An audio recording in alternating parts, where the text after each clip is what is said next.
everybody. We are in part 2 today of stepping into your true identity and healing from your former identity. When your identity is built on survival, you're always chasing something. You're chasing a relationship because you don't feel enough. You're chasing after money because it's never enough. You're chasing after your health because you're always feeling that you can never get ahead. And this is like inherently put in us as when we were younger.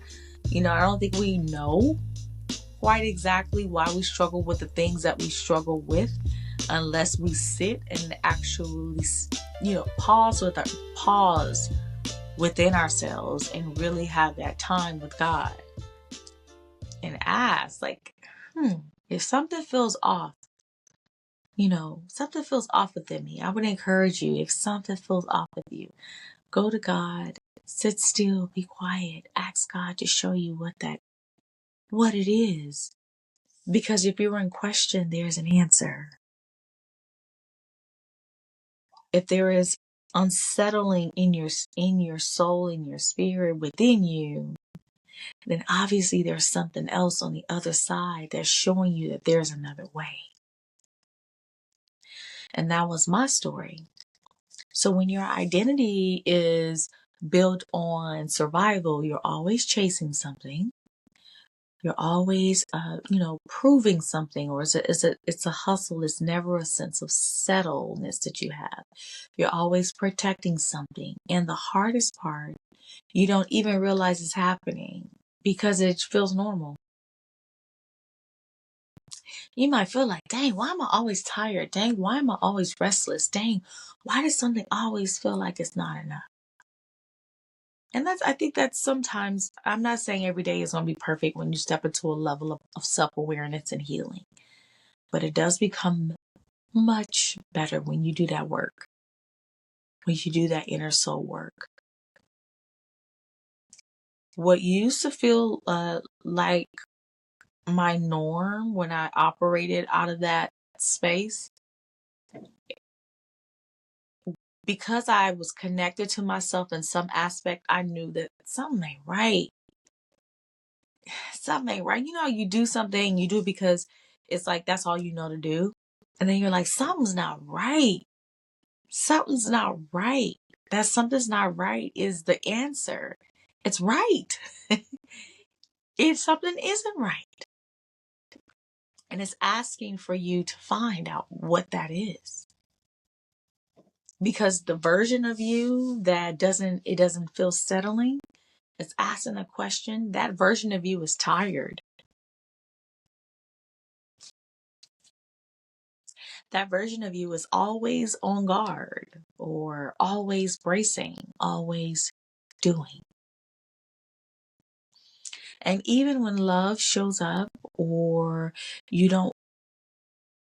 love shows up, you don't fully receive it in its totality because you're buried in surviving. You're buried in your bubble, in your world of your own insecurities, your own lack, your own sense of, I got to make it happen, your own view of the world. And that view is from a clouded lens. That view is from your way of surviving. That view is from your trauma experiences. And so we live through that lens, through that view, and it becomes a clouded view of what really wants to be revealed in you. And so knowing the difference between your old identity or your former identity, what you were told or what you felt you had to do to shape who you are, and many times that shaping or that identity is through trauma, through fear, through who you thought you had to be. And then God steps in when you ask. Then God shows you, no, this is who you really are. And in little small increments, God shows you this identity of who you truly are and not who you think you have to be. And that takes grace and patience and listening. Because I mentioned to you earlier the ways in which I showed up, who I thought Cammie was.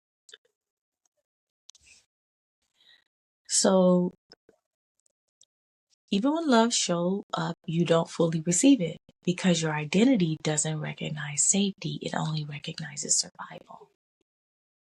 Or you could even have a sense of safety. Maybe you had a sense of safety like I did. And most of your life or majority of your existence, your way of living was through surviving.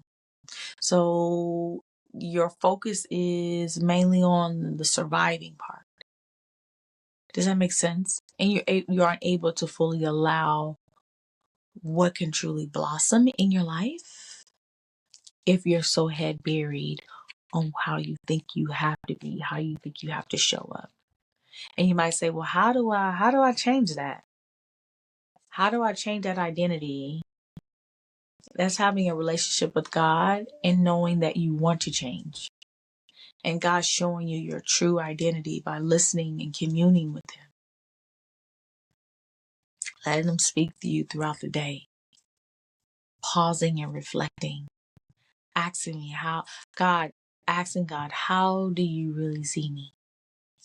That was my prayer when I first took the journey. I said, God, show me who I really am. And the word identity was placed in my spirit by God. How I truly see you, not how you think you have to show up. Here's what changed everything for me. What changed everything for me was God didn't come in and tear me down. He invited me deeper to a deeper truth, deeper into love, deeper into who I actually am. And what I began to realize is that my true identity was never rooted in fear. It was rooted in love. And many of us are afraid to love. Many of us don't even know what love is. But to access that kind of love that I'm talking about, I had to get quiet. I had to sit with myself. I had to listen. I had to go through the process. I had to do that soul work. I couldn't listen to the noise, not to the conditioning in which I was raised, not to the urgency of make it happen, but to that still, steady voice, the one that doesn't rush, that doesn't strive, the one that knows. There was an exchange that happened. I had to release the identity that kept me surviving and trust the identity God was revealing to me. And that was not easy